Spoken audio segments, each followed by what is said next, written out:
ಸುಳ್ಳು ಅಟ್ರಾಸಿಟಿ ಕೇಸ್ಗೆ ಇಲ್ಲಿ ಮನನೊಂದು ವ್ಯಕ್ತಿ ಆತ್ಮಹತ್ಯೆ ಮಾಡಿಕೊಂಡಿದ್ದಾರೆ. ಮನನೊಂದು ವಿಷ ಸೇವಿಸಿ ಪಾಪಣ್ಣ ಎಂಬಾತ ಸೂಸೈಡ್ ಮಾಡಿಕೊಂಡಿದ್ದಾರೆ.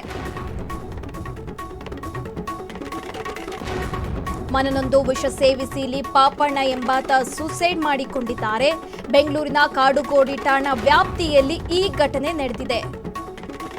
ಜೋಗಿ ಸಿನ್ಹಾ ಎಂಬುವವರ ಕುಟುಂಬದ ವಿರುದ್ಧ ಆರೋಪ ಮಾಡಲಾಗಿತ್ತು. ಆರೋಪಿಗಳು ಸುಳ್ಳು ಕೇಸು ದಾಖಲಿಸಿ ಹಣಕ್ಕೆ ಕೂಡ ಬೇಡಿಕೆ ಇಟ್ಟಿದ್ರು. ವಿಡಿಯೋ ಮಾಡಿ ಆತ್ಮಹತ್ಯೆ ಮಾಡಿಕೊಂಡಿದ್ದಾರೆ ಇಲ್ಲಿ ಪಾಪಣ್ಣ.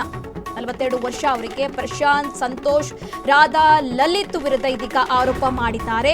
2021ರಲ್ಲಿ ಈ ಕೇಸ್ ಹಾಕಿ 10 ಲಕ್ಷ ಹಣಕ್ಕೆ ಬೇಡಿಕೆ ಇಟ್ಟಿದ್ರು. ಇದೀಗ ಫೇಕ್ ಕೇಸ್ ಹಾಕಿ ಹಣಕ್ಕೆ ಬೇಡಿಕೆ ಇಟ್ಟಿದ್ರು ಅಂತ ಕೂಡ ತಿಳಿದು ಬರ್ತಾ ಇದೆ. ಇದೀಗ ಮನನೊಂದು ಪಾಪಣ್ಣ ಆತ್ಮಹತ್ಯೆ ಮಾಡಿಕೊಂಡಿದ್ದಾರೆ. ಈ ಕುರಿತು ಕಾಡುಗೋಡಿ ಪೊಲೀಸ್ ಠಾಣೆಯಲ್ಲಿ ಪ್ರಕರಣ ದಾಖಲಾಗಿದೆ.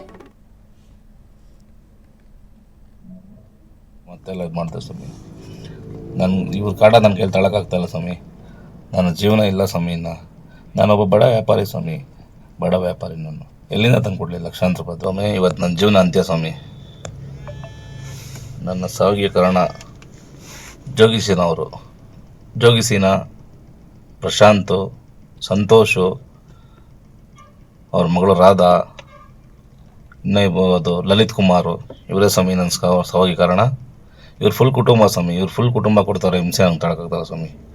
ಸುಮ್ಮನೆ ಅಟ್ರಾಸಿಟಿ ಕೇಸ್ ಮಾಡಿ ನನ್ನ ಮೇಲೆ, ಸುಮ್ಮನೆ ಅಟ್ರಾಸಿಟಿ ಮಾಡಿ ನಮ್ಮ ಕುಟುಂಬದ ಮೇಲೆ ಸುಮ್ಮನೆ ಮಾಡಿ ಲಕ್ಷಾಂತರ ರೂಪಾಯಿ ದುಡ್ಡು ಕಿತ್ತಿದ್ದಾರೆ ಸ್ವಾಮಿ. 2001 ಮಾಡಿದ್ರು ಸ್ವಾಮಿ. ಆಗ ಸುಮಾರು 7 ಲಕ್ಷ ಮೇಲೆ ಕೊಟ್ಟಿದ್ದು ಸ್ವಾಮಿ. ಈಗ ಮತ್ತೆ ಮಾಡಿದ್ದಾರೆ ಸ್ವಾಮಿ. ಇವ್ರ ಜೊತೆಗೆ ಕೆಲವರು ಏನು ತಲೆಗೆಟ್ಟಿರೋ ಹೆಂಗಸರು ಸೇರಿಸ್ಕೊಂಡು ಸುಮ್ಮನೆ ಅಟ್ರಾಸಿಟಿ ಕೇಸ್ಗಳು ಮಾಡಿ ನಮಗೆ ಹಿಂಸೆ ಕೊಟ್ಟು ಮತ್ತೆ 10 ಲಕ್ಷ ರಿಬೇಟ್ ಮಾಡಿ ನಾವು ಕೊಡೋಕ್ಕಾಗಲ್ಲ ಅಂತ.